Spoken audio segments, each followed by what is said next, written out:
Greetings everyone, I'm Mar. Once again, this is my opinion. As you can tell from the title up there, it's time for another movie review. This is a first because it's a director I really haven't talked about on this channel, with one exception, and of course that is Jordan Peele.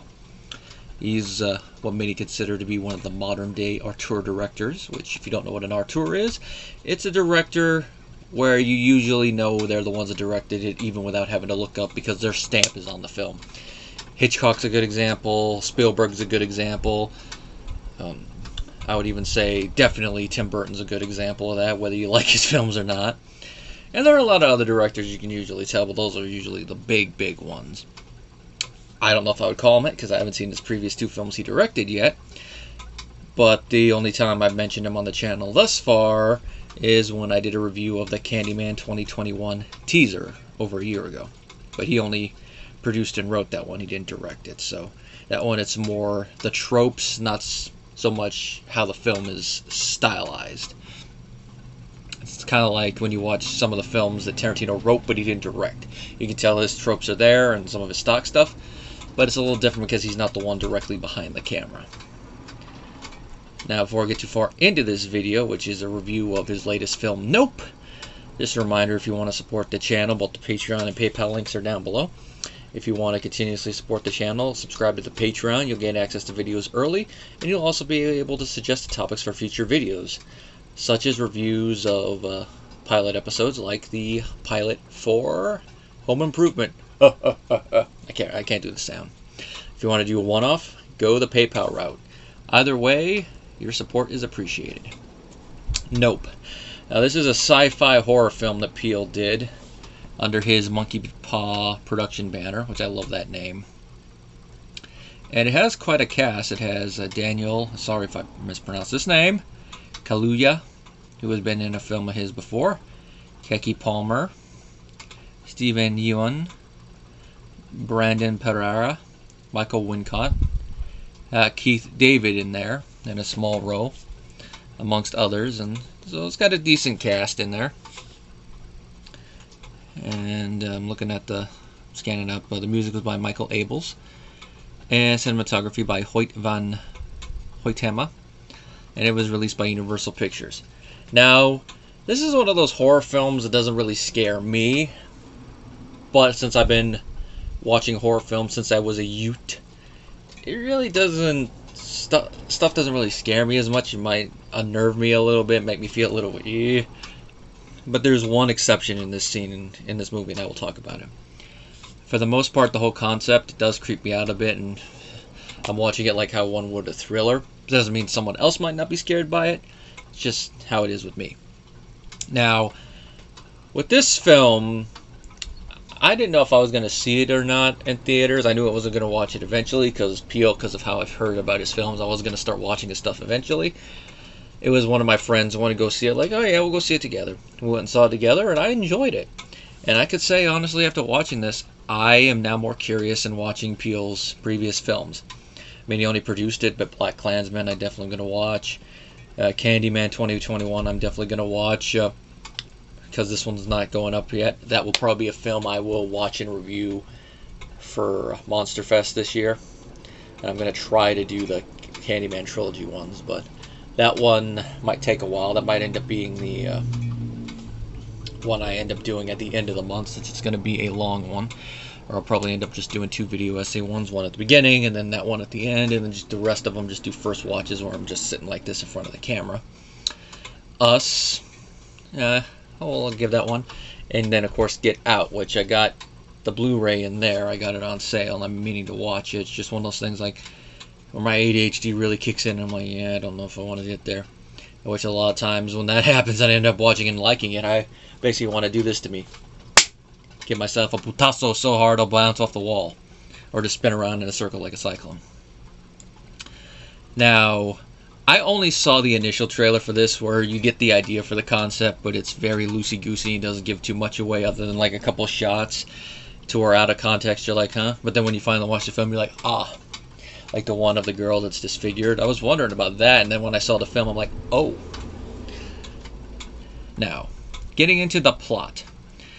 Now, the plot of the film is it deals with this family that run this ranch where they raise and train horses for film production, both TV, film, commercials, anything that you get a camera put in front of there and go action, they train them for. They mentioned that they trained horses for the Scorpion King, but they ended up not being used. They've done commercials, and they've been involved in Hollywood for years. And the patriarch of the family is Keith David's character. Now, I'm going to warn you right ahead of time, he's only in a handful of scenes in the movie, so if you see his name in there and you're like, oh yeah, and then you see the beginning, just don't be disappointed. This is one of those aspects that I'm actually glad I didn't look up this stuff, because I went in, saw what happened, I'm like, oh. But he does pop up a couple other times in voiceover and like a brief little flashes. But it's a character acting role, and then a minor character than one there. If this was in the theater, you could definitely say it's a wasted role there. But here in the cinema, I don't know. When I said theater, I mean, like stage. Now, of course, Daniel plays OJ, Otis Jr., and it is a little weird to hear OJ and all that, but they do like one side joke about it. Keke plays his sister, Emerald, or M, and Keith is their dad, Otis Sr. Opening scene is Senior and Junior working out on the ranch. All of a sudden, a bunch of this stuff starts falling from the sky, and it's metal. When I saw that, I'm like, oh, they're bringing that type of stuff into it, the weird falling stuff. It's usually rain, but just falling stuff like this. Interesting. Now, Senior is killed by a nickel that falls and goes right through his eye, which I know some people are going, that's a little ridiculous. Hold up a nickel. It is large enough that if it got up to speed and hit you in the right spot, it could injure you. And since it hit him in the eye, it went through and enlarged in his brain. And then a lot of the other stuff, like part of a key going to the horse, yeah, it's angled just right. And even if you want to go into the whole sciencey thing and about it, it's like, suspension disbelief, folks. It's a sci-fi film. We got to suspend it to a point, so let's get on into it. Now, after Senior dies, Junior and his sister inherit the ranch. His sister is mainly out in the main part of Hollywood, whereas Junior is trying to keep the ranch afloat. We can tell in some of the scenes he's a little out of it. That scene in the trailer where they're doing a little presentation and he seems a little dry and all that, that's because he's still trying to get over his dad's death. Now, he's doing his best. He is getting some jobs, like we even see a job that he's doing for a commercial, but everything goes wrong. The horse gets spooked, almost hits somebody, so they get fired. His heart's just not fully in it, which someone with that I can definitely say. When you're going through the motions and your heart's not fully in something, yeah, you're not going to be able to do it as well. You're just going to be doing it just to do it. I get that sometimes on gym days, and then I don't feel it. Then when it finally comes back and I get out there, I'm like, ugh! Apply that to OJ here, and you can see why everything's going down. He is selling some horses to a nearby Western theme amusement place, but that's only going to last so long. He even tells his sister when they're staying at the house that he's thinking about selling the ranch to them entirely. And this is when they start to notice some weird things. That stuff from the trailer where we see all the clouds and then the flying saucer thing come in. This is where this goes on. And even before we see the saucer, he sees some things that look like aliens, which that's a little minor spoiler, but that's where one of the moments where he goes, nope. Which part of the reason it's called nope is because that's a line a lot of characters say throughout the film when they get into a horror situation. And this is where it gets a little meta from a modern perspective. Because a lot of times when you'd watch a horror film and the character does something that you think would be stupid, you'd be like, nope, nope, nope, I would not do that. And because of this situation being repeated in films time and time again, to actually acknowledge that a little bit, it's not like they turn at the camera and wink at it, but it's played straight enough with just a little bit of that meta humor in there with how they say it, that you get what they're going for, and it works. But then there's also the other thing that nope could be an acronym, and I've actually seen it as of not of planet Earth, which it works. Nice little thing there. I'm glad that they didn't fully spoil that by putting the period thing there, so just having it as nope. Now, they keep trying to figure out what to do with this thing. They figure out pretty quickly where the flying saucer is, but there's the whole thing, what's it here for, what's its motivation, why is it here? They try to get a picture of it, it doesn't fully work. They're still trying out to do that all throughout the film. And they discover something pretty quickly about this, and this is the one part of the film that really did surprise me, and just so you know, I gotta discuss it because it's something important to do, because for me, there might be other alien films that do this, but I can't think of any off the top of my head. So for me, it is a little unique. So if you don't want to be spoiled, you might want to pause this right here or skip ahead a little bit. But what that is that the flying saucer is a sentient being. And it works like an animal hunting. So everything it's sucking up, it's not sucking it up to, like, it's probing time. It's sucking it up because it's eating. Now, they don't discover this until, like, around the middle part of the film. And I do love the little hint we get that's visual before the characters put two and two together and figure that out. When we see the characters being sucked in and they're being dragged through something. At first I'm like, are we actually going to see the aliens? Is this how they process them?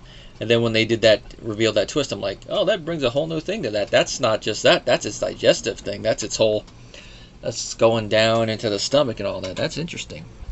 And then, of course, it explains why all that metal stuff was going up. It had sucked up a lot of undigestible stuff, non-organic, so it had to get rid of it. And since it only has the one hole that we see, either that's it coming out the other end, which adds the whole thing of like, ew, Keith David got killed by bio stuff like that, ew. Or he could be throwing it up because enough of it got there and then it's just decided to puke it up, like a cat hairball or vomit.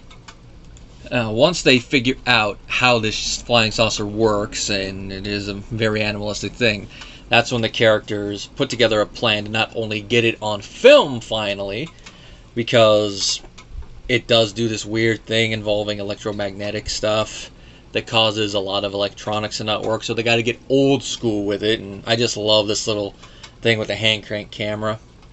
And eventually they do, and I do like the fact that there is a moment with the saucer where it's like, they said, not even my final form. That's all I'm going to say about it, because I don't want to spoil that, because that was a nice little moment for the end of it. And how they bring in the whole eye contact thing with animals into it works pretty well. And the ending, once, because the characters are going to survive. That's all I'm going to say about it. Afterwards, it ends a little abruptly, but for what the film is at the end, I think it fits. And the ending's not going to be for everyone, because that's when it goes a little bit more in the thriller action direction rather than sci-fi horror. But considering how they're trying to get this thing both on film and try to kill it, it worked for me. I'm just going to say it probably won't work for everybody. We all have our different opinions on it. But for me, it worked. And the film was a little bit over 2 hours. It says 131 minutes. But other than like a couple brief moments, it didn't really drag that much for me. That's the thing I like. I like it when it's a longer film that doesn't drag. And I think I probably enjoy that more than a shorter film that drags. The film was made for $68 million, which I know people are going to be going, what? That's probably like a mid-budget film nowadays, like a mid to mid-larger size budget one. Hard to believe that about 30 years ago when I was a youth, that would be considered a bigger budget film, because that's only like 20 to 30 million less than what T2 was made for. And look at that, that is definitely a big budget film. But this one, yeah, that one is mid to mid-high from the budgets I see. And it's made 83 million so far, so it's made its budget back, but if you go by Hollywood accounting, it's still got to make some. But it's only been out not even a month. I'm bringing up the calendar right here. Let me get that out of here so it hopefully doesn't slow anything down.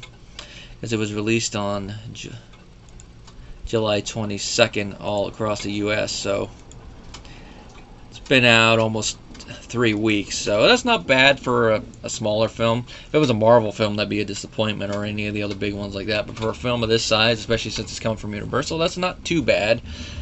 Another couple weeks, we'll see what it is, and it'll definitely make more money on home video.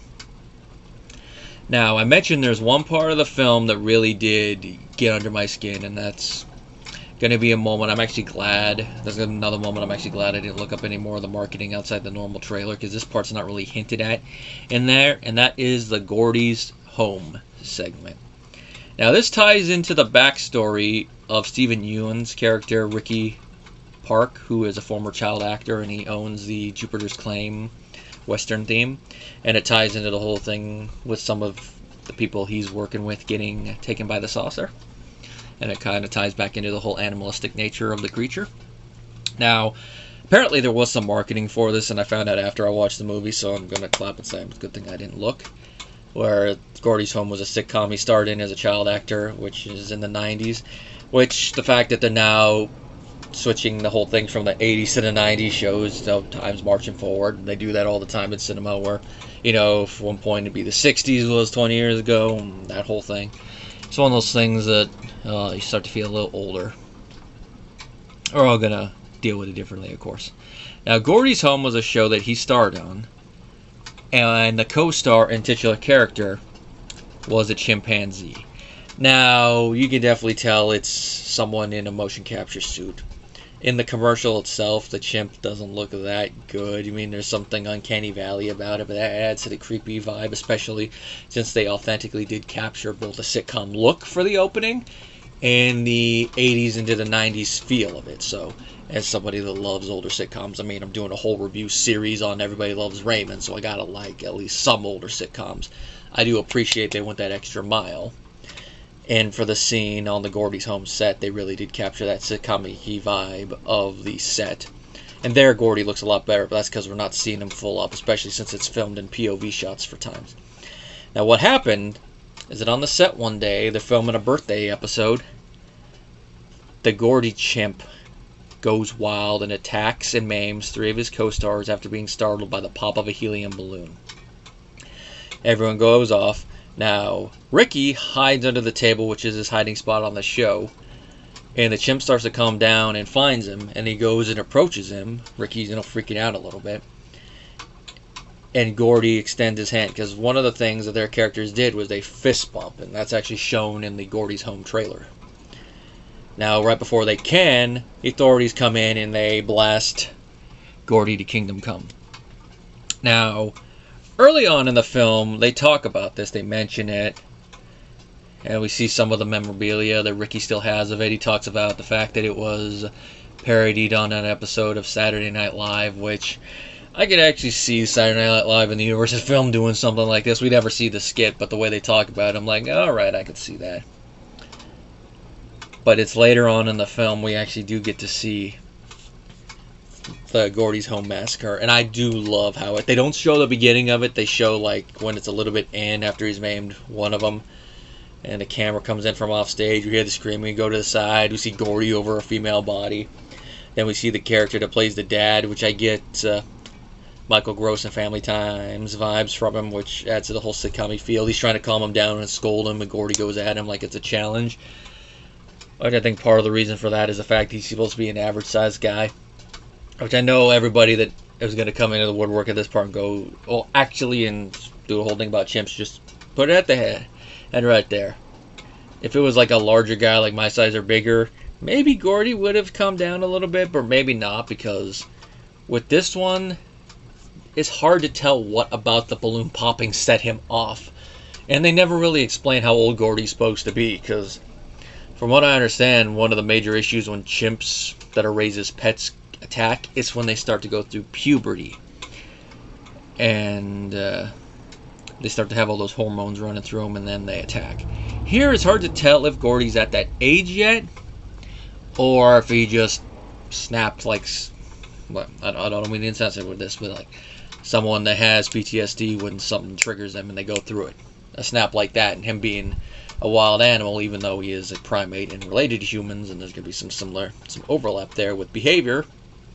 He just snapped, went off, and maimed. Because I'm going to say, at the end of it, you could see he's coming down from it. Like, before he goes even to Ricky, he's like, by the body of one of the females, he's like, poking her, like, you okay? Annie, are you okay? Like, that type of stuff. He does attack the guy and beat the crap out of him in an animalistic way. But that thing at the end shows that he's coming down back to himself. Now, the reason this scene is creepy and is one of the few moments that actually did make me feel like, ooh, was because of the fact something like this could actually happen and has happened. I mean, I think it's, I forget if it's Trevor or Travis was his name, but the chimp that maimed that lady, and there's been other incidents of chimps doing that. Now, of course, there's also incidents where chimps haven't done it. But there have been incidents where chimps that people owned as pets have done this. Now, a lot of times it is the fault of the humans, like with Trevor or Travis, whatever his name was. If I remember correctly, they did have him hopped up on drugs to try to control his behavior. which combined with him getting older and all the hormones and all that, it's going to lead to a volatile situation. So for that one, I don't blame the chimp. I blame the keepers. And then there's been other situations where it's been chimps that weren't even originally connected with the situation, like the whole birthday cake one.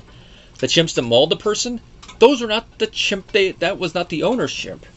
Him and his wife were there to give a birthday cake for their chimp that lived at the sanctuary. You know, their chimp happy. It's other chimps that were in nearby cages that wanted a cake, and one of them got out. That's what caused the maiming. And I think that, I forget if it's that one or Trevor, where the cops showed up and they tried to open up the door, and then they got blasted. But, you know, a little bit more like that. And there's dozens of other incidents of it. And of course, like I mentioned, there are times where it hasn't happened. Oliver the chimp, he's one. And I don't know if I'm wrong on this, but it seems like most of the incidents that involve chimps going wild like that, it's usually male chimps. And it's always usually normal chimps. I've never really heard of ones where it's bonobos doing it, which if you don't know what a bonobo is, it's the other species of chimpanzee that used to be known as the pygmy chimpanzee. But it's the one that's known more for they're all humping each other, which is an interesting little look at the difference in species once speciation occurs. I mean, they're in the same genus, but they're different species. And of course, there's a lot of theories about that. I know I'm getting on a little side tangent, but we're talking about chimps, so I might as well get into this. Or it's a difference in behavior thing, and of course, they're our two closest relatives, so I think it's a little interesting little discussion there. But anyway, I'm getting back onto the side thing. You know, Gordy gets killed. Ricky is haunted by it. Even earlier on, before we actually see this scene, you can tell the way he's talking about it that he is hiding a lot of pain and trauma deep down inside while talking about it. And after this scene, it cuts to Ricky as an adult. And you can definitely tell that he's thinking about that incident. And that's the reason we're flashing back right there. And then, of course, cuts to the scene where he's actually outing that he has seen a UFO and he's going to have everybody else see it. And this ties into the theme of it, and I think this is why this is a good way to reveal what type of creature this is, and it makes this whole Gordy flashback make a lot more sense. Because up until that part in the film, I was wondering, like, okay, it's an interesting thing for the backstory, a nice little bit of Hollywood thing to throw in. But it's one of those things, like, why is it in the film? But here's why, because it fits thematically. With the show, they were using a wild animal as a marketing thing to try to make money with the show and then all the stuff around the show. And something went wrong, which this is probably why in real life, if a sitcom had a chimp or something similar as its co-star, they would not film those scenes in front of a live studio audience. It'd be separate then spliced into the show. Or they would go the Alf route and make it either an anthropomorphic creature that can talk, or they just make it a guy in a suit or motion capture it like they did in the film. But they use it for all that. It goes wrong. People get hurt. And that's the same thing that happens here. Even though he had lived through that and you think he would learn from his mistakes, Ricky repeats the same mistake that the people he used to work for did.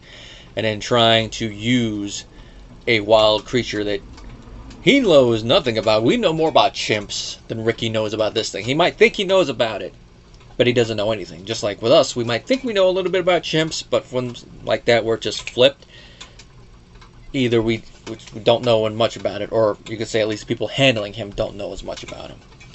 Well, with Ricky, he tries to exploit the creature, thinking he has an understanding with it, and things go sideways because he knows nothing. He gets himself killed, and a lot of other people killed too. So it fits with that nice little thing. It's a nice little bit of thematic storytelling there. And plus, it's a nice little backstory for him. And I hate to say it, but in the words of the Joker, Steven got what he effing deserved. Because he brought it on himself. And the sad part is, he just not only got a bunch of people that were paid killed, he got one of his co-stars killed. That's the lady with the weird thing. It's the person who played his sister on the show. Got his wife killed, got his kids killed, got a bunch of people killed. So it's like, Steven, you stupid SOB.